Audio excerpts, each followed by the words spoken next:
In the glittering hall of mirrors at Versailles, a German delegate readies his formal protest. The date is the 28th of June, 1919, exactly 5 years since the assassination that lit the fuse of the Great War. And the document he holds condemns the treaty before him not as a peace, but as a diktat, a dictated settlement. The war to end all wars had concluded on the 11th of November, 1918, with an armistice, not a surrender.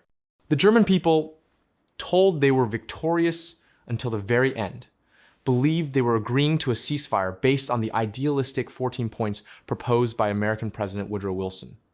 But as the Big Three Wilson, French Prime Minister Georges Clemenceau, and British Prime Minister David Lloyd George convened in Paris, the brutal realities of 4 years of unprecedented slaughter guided their hands. Clemenceau, the tiger, whose nation had been bled white, demanded security and retribution. Lloyd George, a pragmatist, sought to balance French demands against the need for a stable, trading Germany. Wilson, weakened by politics at home, fought for his League of Nations, an idea he believed would make this the last great conflict. The resulting Treaty of Versailles was a document of profound compromise for the Allies, but for Germany, it was a catalogue of national humiliation. Its terms were severe. Article 231, the War Guilt Clause, forced Germany to accept sole responsibility for the entire conflict. This moral indictment became the foundation for staggering and initially unquantified financial reparations. Germany lost 13% of its territory. Alsace-Lorraine, annexed in 1871, was returned to France. The Saarland, a vital industrial basin, was placed under League of Nations control for 15 years. A new Polish corridor was carved out to give the resurrected nation of Poland access to the sea, cutting East Prussia off from the rest of Germany and turning the city of Danzig into a free city under League supervision. The military restrictions were designed to render Germany powerless. The army was slashed to just 100,000 men, all volunteers. The draft was forbidden. Tanks, heavy artillery, and all military aircraft were banned. The Navy was reduced to a skeleton fleet. Its U-boats scuttled. Most critically, the Rhineland, the industrial heartland bordering France and Belgium, was to be permanently demilitarized. No German soldier, no fortification was to be permitted west of the Rhine River. When the German delegation, led by Foreign Minister Ulrich von Brockdorff-Rantzau, finally saw the terms, they were stunned. They had not been allowed to negotiate. Their protests were ignored. On June 28, 2 minor delegates were escorted into the Hall of Mirrors, and under the threat of an immediate Allied invasion, they signed. The signature did not bring peace. It brought division. In Germany, the treaty was instantly mythologized as a betrayal. The November criminals, the politicians of the newborn Weimar Republic who signed the armistice and the treaty, were branded traitors.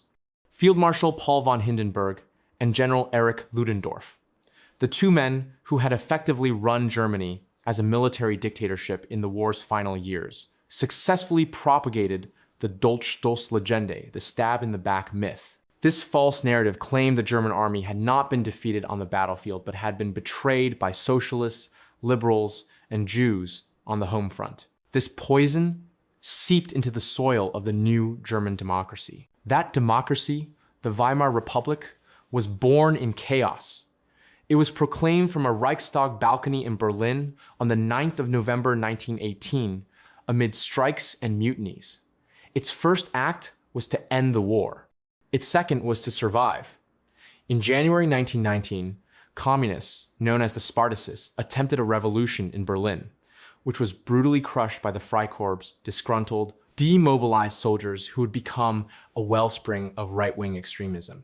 The new government, led by the Social Democrats, was forced to meet in the quiet city of Weimar to draft its constitution, a document that was, on paper, one of the most progressive in the world, granting universal suffrage and extensive civil rights. But the Republic was unloved by its most powerful institutions: the judiciary, the civil service, the universities, and the Army Officer Corps remained saturated with monarchists who despised the new democracy.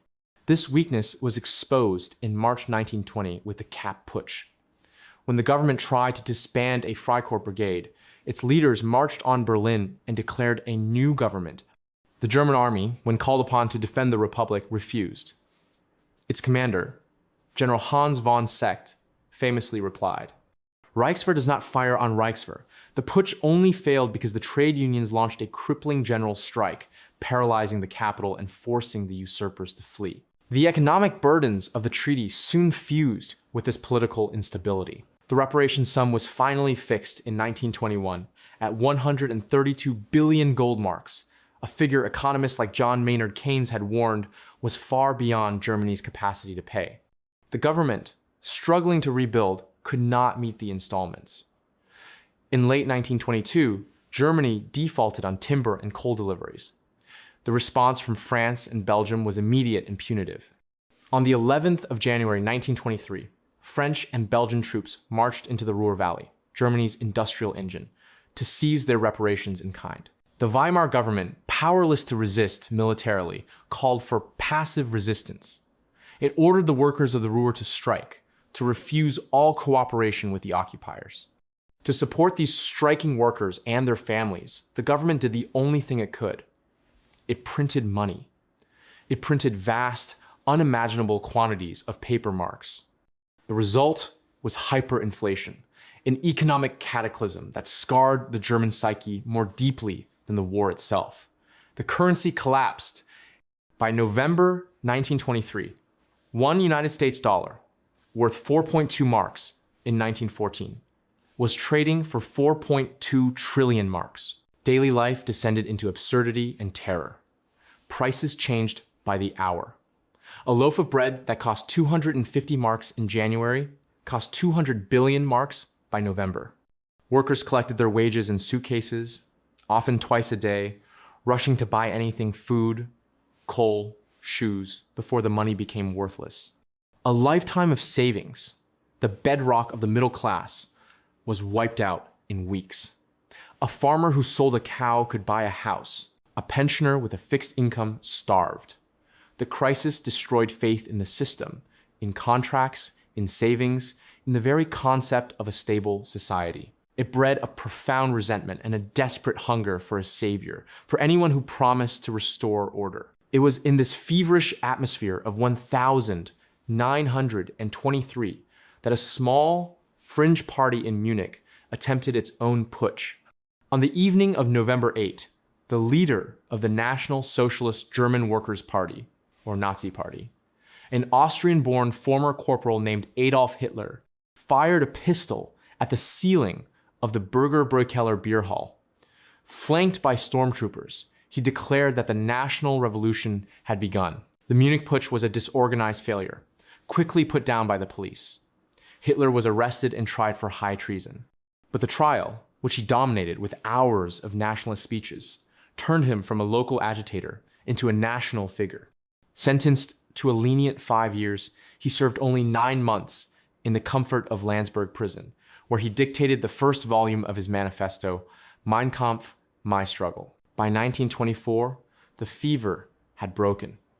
A new statesman, Gustav Stresemann, took charge. He introduced a new currency, the Rentenmark, stabilized by mortgaging all of Germany's land and industrial assets. He negotiated an end to the Ruhr occupation, and he brought in American help. The Dawes Plan of 1924, led by American banker Charles G. Dawes, was a financial lifeline. It restructured Germany's reparation payments and, crucially, provided a massive influx of American loans to rebuild German industry. A fragile stability returned. The next 5 years, from 1924 to 1929, became known as the Golden Twenties in Weimar Germany. Berlin became a global center of avant-garde art, theater, and science. Stresemann worked to rehabilitate Germany's international standing. In 1925, he signed the Treaty of Locarno. In this agreement, Germany voluntarily accepted its western borders with France and Belgium as permanent. This spirit of Locarno was a breakthrough. It seemed to signal Germany's acceptance of the post-war order. In 1926, Germany was admitted to the League of Nations, a moment of profound symbolic importance. In 1928, Germany was among the signatories of the Kellogg-Briand Pact, a high-minded and ultimately unenforceable treaty that outlawed war as an instrument of national policy. For this brief, hopeful period, it seemed the seeds of conflict might wither. But this stability was a house of cards. It was built on a circular flow of foreign capital. American banks loaned money to Germany. Germany used that money to pay reparations to France and Britain. And France and Britain used that money to pay back their own war loans to the United States. The entire global financial system was now dependent on the continued prosperity of the New York Stock Exchange. While Germany wrestled with its mutilated peace, other nations nursed their own resentments. Italy had been on the winning side of the war, joining the Allies in 1915. But at the Paris Peace Conference, Italian demands for territory along the Adriatic coast, promised in secret treaties, were largely denied by Woodrow Wilson. Italians felt they had won the war but lost the peace, suffering 500,000 dead for Vittoria Mutilata, a mutilated victory. Post-war Italy was gripped by economic chaos, strikes, and a deep-seated fear of a Bolshevik-style revolution. Into this vacuum stepped Benito Mussolini. A former socialist journalist, Mussolini organized disaffected war veterans into combat squads known as fascisti, or black shirts. They were nationalists, anti-communists, and believers in violent action. They broke strikes, brawled with socialists, and cultivated an image of restoring order. On the 28th of October, 1922, Mussolini staged his march on Rome.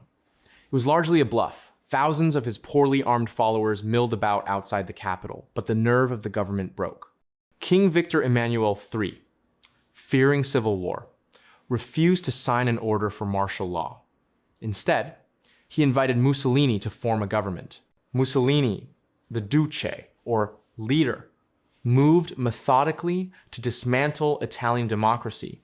He intimidated the opposition, fixed elections with the 1924 Acerbo Law, and after the 1924 murder of his chief socialist critic, Giacomo Matteotti, he dropped all pretense of democracy.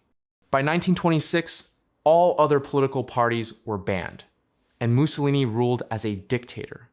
His vision was not just of order, but of empire. He dreamed of spazio vitale, or living space, and of turning the Mediterranean into Mare Nostrum, our sea, a new Roman Empire. He preached the glory of war and the weakness of democracy. Far across the globe, another of the Allied victors felt slighted. Japan had emerged from the Great War as the preeminent power in Asia. It had seized German colonies in the Pacific and China. But at Versailles, the Japanese delegation's proposal for a racial equality clause to be included in the League of Nations covenant was rejected by the Western powers, particularly Australia and the United States. This rejection was a deep insult, fueling a narrative of Western hypocrisy and reinforcing a growing sense of Asia for the Asiatics under Japanese leadership. Japan's burgeoning industrial economy was resource poor.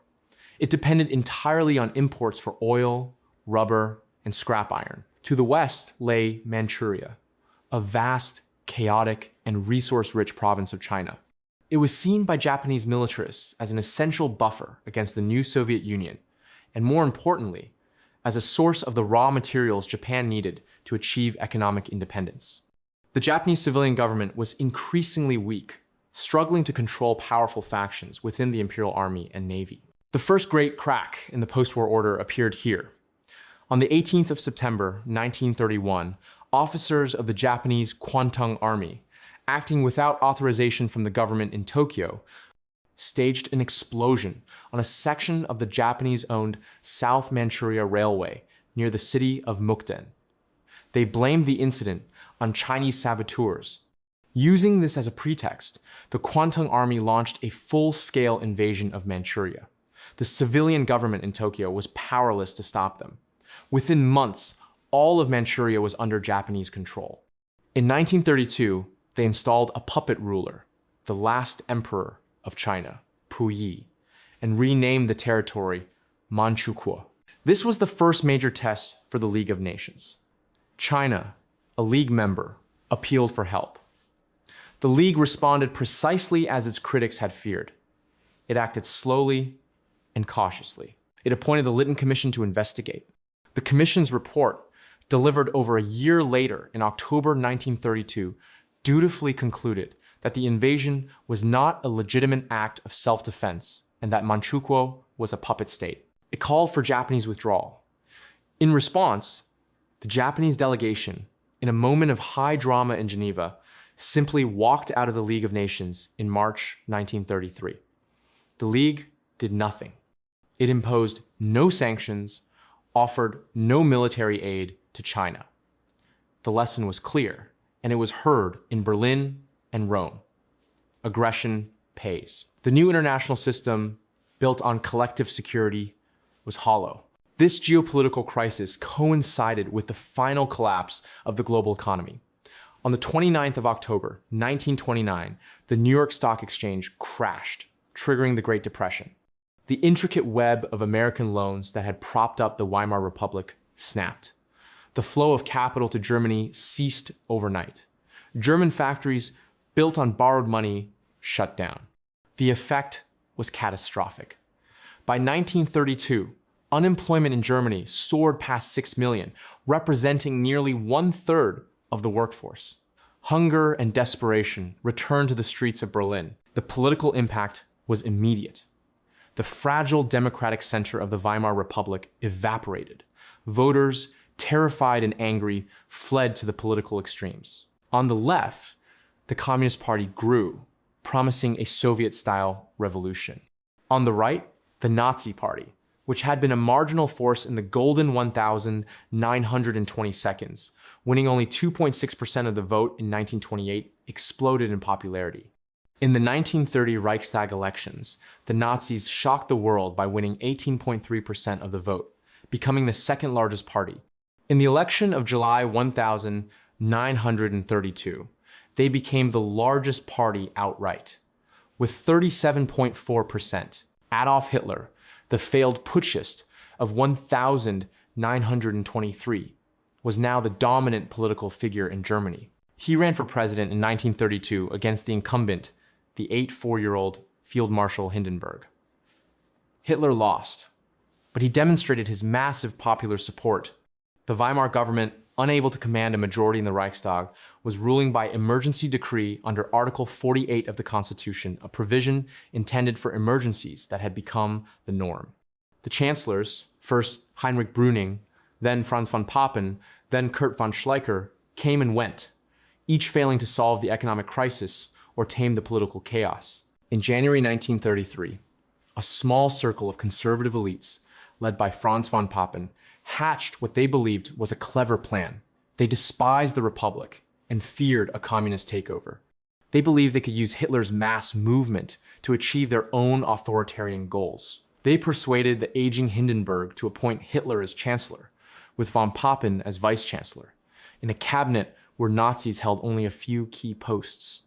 They were convinced they could control Hitler. Von Papen reportedly boasted, "In 2 months, we will have pushed Hitler so far into a corner that he'll be squeaking." It was one of the most disastrous miscalculations in history. On the 30th of January 1933, Adolf Hitler was sworn in as Chancellor of Germany. He had come to power legally. The dismantling of the state began almost immediately. Less than a month later, on the 27th of February 1933, the Reichstag building was set on fire. The Nazis immediately blamed the communists, arresting a Dutch anarchist named Marinus van der Lubbe at the scene. Whether the Nazis set the fire themselves remains a debate, but they exploited it perfectly. The next day, Hitler convinced Hindenburg to sign the Reichstag fire decree. This emergency decree suspended basic civil liberties, freedom of speech, press, and assembly, effectively ending democracy in Germany. In March 1933, Hitler's stormtroopers patrolled the streets during the last semi-free election. The Nazis still failed to win an outright majority. It did not matter. On the 23rd of March 1933, the new Reichstag met in the Kroll Opera House. Surrounded by SS and SA men, Hitler demanded a new law, the law to remedy the distress of people and Reich, known as the Enabling Act. This act would grant his government the power to legislate without the Reichstag's approval for 4 years. It required a 2/3 majority to pass. Hitler secured it by arresting the communist deputies and intimidating the center parties. The Enabling Act passed, 444 to 94. The Weimar Republic was dead. Hitler's focus was now total control, or Gleichschaltung. Trade unions were abolished, their leaders arrested. All other political parties were banned or forced to dissolve. By July 1933, Germany was a one-party state. The first concentration camp had already opened at Dachau in March, initially to hold political prisoners, communists, socialists, and trade unionists. Hitler's only remaining internal threat came from within his own party, from Ernst Röhm, the leader of the SA, the million-strong, street-brawling stormtroopers who had helped Hitler to power and now demanded a second revolution. On the 30th of June, 1934, Hitler struck, launching the Night of the Long Knives. Over a long weekend, the SS, Hitler's elite bodyguard, hunted down and executed Röhm and hundreds of other SA leaders, as well as old political rivals like Kurt von Schleicher. The German army, grateful to see the SA neutralized, did nothing. When President Hindenburg died just a few weeks later, on the 2nd of August 1934, Hitler combined the offices of Chancellor and President, declaring himself Führer and Reich Chancellor. The army, in gratitude, swore a new oath of unconditional personal loyalty, not to the Constitution, but to Adolf Hitler himself. With Germany and Japan now openly revisionist, the League of Nations faced its final fatal test. In 1935, Benito Mussolini, eager to build his new Roman Empire and avenge an old colonial humiliation from 1896, prepared to invade Abyssinia, modern-day Ethiopia, one of the few independent nations in Africa. This was not a murky dispute in a far-off province. It was a clear-cut case of one League member invading another. On the 3rd of October 1935, Italian forces under General Emilio de Bono crossed the border from Eritrea. The Emperor of Abyssinia, Haile Selassie, appealed directly to the League in Geneva. In a moving speech in June 1936, he warned the assembled delegates, "It is us today. It will be you tomorrow." The League responded, for the first time, with economic sanctions. But the sanctions were fatally flawed. They banned the sale of arms, rubber, and tin to Italy. But crucially, they did not ban the sale of oil, steel, or coal, the very materials needed to wage modern war. Britain and France, desperate to keep Mussolini as a potential ally against the rising threat of Hitler, did not want to alienate him. Their hypocrisy was laid bare in December 1935 with the leak of the Hoare-Laval Pact, a secret agreement between the British Foreign Secretary Samuel Hoare and the French Prime Minister Pierre Laval. The plan was to appease Mussolini by giving him 2/3 of Abyssinia in exchange for ending the war. The public outcry in Britain was so great that Hoare was forced to resign, but the damage was done. The League's credibility was shattered. By May 1936, Italian troops, using poison gas against a poorly equipped army, had captured the capital, Addis Ababa. Haile Selassie fled into exile. The consequences were immediate and profound. Mussolini, incensed by the half-hearted sanctions, abandoned any pretense of alliance with Britain and France and drew closer to the one European leader who had supported him, Adolf Hitler. In October 1936, they formed the Rome-Berlin Axis. The Abyssinian crisis had not only destroyed the League, it had created the very fascist alliance the Western powers had sought to prevent. Hitler had watched these events with keen interest. He saw that the League was toothless and that Britain and France were paralyzed by indecision and a deep-seated fear of another war. While the world was distracted by Abyssinia, Hitler made his first great gamble. On the 7th of March 1936, he ordered 3 battalions of German infantry to march into the demilitarized Rhineland, in clear violation of both the Treaty of Versailles and the Treaty of Locarno. This was a moment of supreme risk. Hitler himself later admitted, If the French had then marched into the Rhineland, we would have had to withdraw with our tails between our legs. His own generals were terrified. They carried orders to retreat at the first sign of French military opposition. But France, in the grip of a political crisis and unwilling to act without British support, did nothing. The British government, led by Prime Minister Stanley Baldwin, merely remarked that the Germans were only going into their own back garden. The League of Nations convened, passed a resolution condemning the act, and then did nothing. The gamble had paid off. Hitler's prestige in Germany soared. He had torn up the most hated provision of Versailles, and the Allies had not lifted a finger. The strategic balance in Europe had shifted. German forces were now poised on the French border. The ideological lines were drawn even more sharply by the outbreak of the Spanish Civil War in July 1936. When General Francisco Franco led a nationalist fascist rebellion against the newly elected left-wing Republican government, the conflict became a proxy war for all of Europe. Hitler and Mussolini immediately sent troops, planes, and tanks to support Franco. The new German Luftwaffe used Spain as a testing ground for its new tactics and aircraft. On the 26th of April 1937, the Luftwaffe's Condor Legion, flying in support of Franco, bombed the Basque town of Guernica, deliberately targeting civilians in a market day. It was an act of calculated terror that shocked the world and previewed the horrors to come. In contrast, the Western democracies, led by Britain and France, declared a policy of non-intervention. They feared the Spanish conflict would escalate into a general European war and were deeply divided over the Republican government, which they saw as being influenced by communists. While Germany and Italy poured in resources, the Spanish Republic was left to fend for itself, receiving only limited, clandestine aid from the Soviet Union and brigades of idealistic foreign volunteers. The war ground on for 3 years, ending in 1939 with a victory for Franco, further emboldening the fascist dictators and reinforcing their contempt for the decadent and cowardly democracies. By 1937, Hitler was ready to outline his plans. On the 5th of November 1937, he convened a secret meeting with his top military leaders and his foreign minister. The minutes of this meeting, recorded by his adjutant Friedrich Hossbach, became known as the Hossbach Memorandum.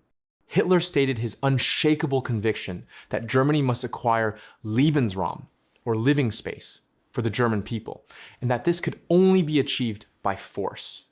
He named his first 2 targets, his native Austria and Czechoslovakia. He urged his generals to be ready for war as early as 1938. Some of the more cautious generals, who feared Germany was not yet ready for a general war, were soon purged from their posts. The first target, Austria, fell in March 1938. Hitler summoned the Austrian Chancellor, Kurt Schuschnigg, to his mountain retreat in Berchtesgaden and subjected him to a torrent of threats and intimidation, forcing him to appoint Austrian Nazis to key cabinet posts. When Schuschnigg attempted to resist by calling a referendum on Austrian independence, Hitler flew into a rage and ordered the army to prepare for invasion. On the 12th of March 1938, German troops crossed the border. They met no resistance.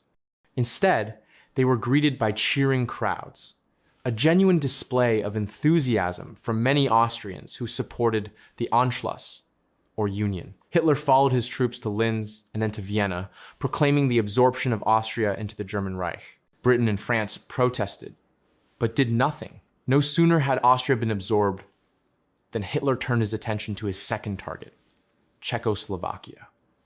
This was a far more dangerous proposition.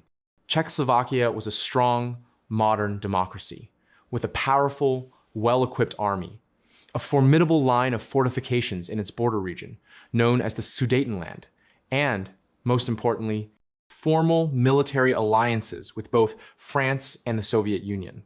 But the Sudetenland was also home to 3 million ethnic Germans, whose plight Hitler now began to champion. Encouraged and funded by Berlin, the Sudeten German Party, led by Konrad Henlein, began to demand autonomy and then secession. Throughout the summer of 1938, the crisis escalated. Hitler's speeches grew more violent, threatening war if the Sudeten Germans were not liberated. The Czech government mobilized its army. France reaffirmed its treaty obligations. War seemed imminent. It was at this moment that the British Prime Minister, Neville Chamberlain, intervened. Chamberlain was an architect of the policy that became known as appeasement. He believed Hitler had limited, rational grievances stemming from the Treaty of Versailles, and that if these grievances could be met, war could be avoided. He was haunted by the memory of 1914 and was determined not to stumble into another catastrophic war. In a dramatic gesture of personal diplomacy, the 9-year-old Chamberlain, who had never flown before, flew to Germany on September 15 to meet Hitler at Berchtesgaden. Hitler demanded self-determination for the Sudetenland. Chamberlain flew back to London, convinced the French to agree, and together they pressured the Czechs to cede the territory. Chamberlain then flew back to Germany, to Bad Godesberg on September 22 to tell Hitler the good news. But Hitler, sensing weakness, raised his demands. He now wanted the Sudetenland to be occupied by the German army immediately, by October 1, and for Polish and Hungarian territorial claims on Czechoslovakia to be met as well. It was an ultimatum. War now seemed unavoidable. The British Navy was mobilized. Gas masks were distributed in London. Trenches were dug in Hyde Park. In a last-ditch effort, Chamberlain, with Mussolini acting as an intermediary, proposed a four-power conference. On the 29th of September, 1938, Chamberlain, French Prime Minister Édouard Daladier, Mussolini, and Hitler met in Munich. The two leaders of the Western democracies, whose nations had defeated Germany 2 decades prior, now waited on the Führer. The Soviet Union was not invited. Czechoslovakia, the nation whose fate was being decided, was forced to wait in an adjoining room. The Munich Agreement was signed in the early hours of September 30. It granted Hitler everything he had demanded at Bad Godesberg. The Sudetenland, with all its fortifications, was to be handed over to Germany within 10 days. The Czech government, betrayed by its allies, was given a simple choice: submit or fight Germany alone. They submitted. Chamberlain flew home to a hero's welcome. Waving a copy of the agreement, he told the cheering crowds at Heston Aerodrome that he had brought back peace with honor. He famously concluded, "I believe it is peace for our time." The relief was immense, but it was short-lived. Daladier, seeing the somber crowds in Paris, reportedly muttered, "The fools." Winston Churchill, a lonely voice of opposition in the British Parliament, condemned the agreement. "You were given the choice between war and dishonor," he told Chamberlain. "You chose dishonor, and you will have war." Churchill was right. The Munich Agreement did not satiate Hitler. It confirmed his contempt for the Western leaders. He had been given a free hand to dismember a sovereign state while its allies watched. But he had been cheated of the war he had wanted to wage. He was determined not to let that happen again. The final illusion of appeasement was shattered just 6 months later. On the 15th of March, 1939, Hitler, having incited Slovak separatism, summoned the hapless Czech president, Emil Hácha, to Berlin. In a brutal, late-night meeting, Hitler and Hermann Göring threatened to bomb Prague to rubble unless Hácha placed his country under German protection. Hácha fainted, was revived, and signed. At dawn, German troops rolled into what remained of Czechoslovakia. Bohemia and Moravia became a protectorate of the Reich. This was not the liberation of oppressed Germans. It was the naked conquest of a non-German people. This act finally, irrevocably, changed British and French policy. Appeasement was dead. It was clear that Hitler's ambitions were limitless and that his word was worthless. The very next target was obvious: Poland. Hitler had already begun to demand the return of the free city of Danzig and an extraterritorial rail link across the Polish corridor.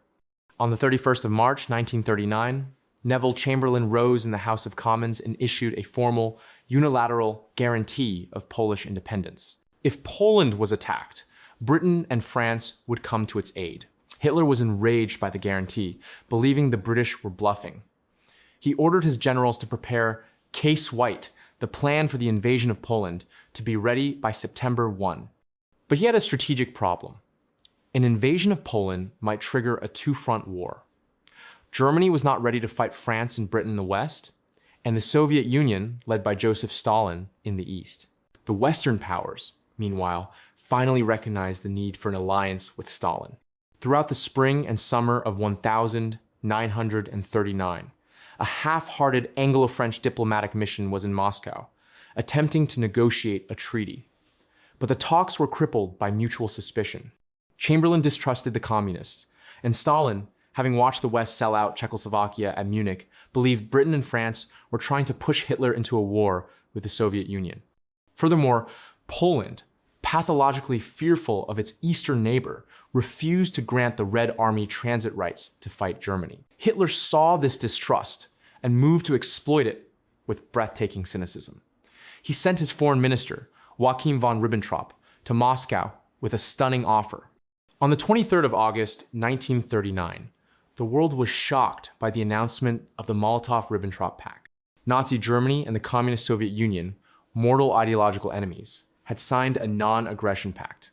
The pact sealed Poland's fate. But its true, devastating content was in a secret protocol. In it, Hitler and Stalin agreed to divide Eastern Europe between them. Germany would get Western Poland and Lithuania. The Soviet Union would get Eastern Poland, Finland, Estonia, Latvia, and the Romanian province of Bessarabia. Hitler was now free to invade Poland, his eastern flank secured by his new, temporary ally. The final days of August were a flurry of last-minute diplomacy. Mussolini, whose army was not ready, declared that Italy would remain non-belligerent. Hitler, perhaps momentarily unnerved, delayed the invasion, originally set for August 26, but his mind was made up. He could not believe that Britain and France, who had refused to fight for the strong, democratic Czechoslovakia, would now fight for the weaker, authoritarian Poland. On the evening of the 31st of August, 1939, SS operatives dressed in Polish uniforms staged a phony attack on a German radio station in the border town of Gleiwitz. They broadcast a brief anti-German message and left behind the bodies of concentration camp prisoners dressed in Polish uniforms as proof of the Polish aggression. Hitler now had his pretext. At 4:45 inches the morning on the 1st of September 1939, the pre-dreadnought battleship Schleswig-Holstein, on a goodwill visit to Danzig, opened fire on the Polish military depot at Westerplatte. Simultaneously, all along the border, German panzer divisions, infantry, and the Luftwaffe surged into Poland. The Blitzkrieg, or Lightning War, had begun. In Berlin, Hitler told a cheering Reichstag that as from 5:45 a.m., we have been returning fire. In London, Chamberlain, still hoping for a miracle, hesitated. He sent Hitler an ultimatum: withdraw, or a state of war would exist. The ultimatum had a 2-day time limit. No reply came. At 11 a.m. on the 3rd of September 1939, Neville Chamberlain spoke to the British people over the radio, his voice heavy with sorrow. This morning, he announced. The British ambassador in Berlin handed the German government a final note, stating that unless we heard from them by 11 o'clock that they were prepared at once to withdraw their troops from Poland, a state of war would exist between us. I have to tell you now that no such undertaking has been received, and that consequently this country is at war with Germany. France followed suit hours later. The seeds of conflict, sown in the Hall of Mirrors in 1919, nurtured by the resentments of a dictated peace, watered by economic collapse, and cultivated by ideologies of violent expansion, had finally bloomed. The 20-year armistice was over. The most destructive war in human history had begun.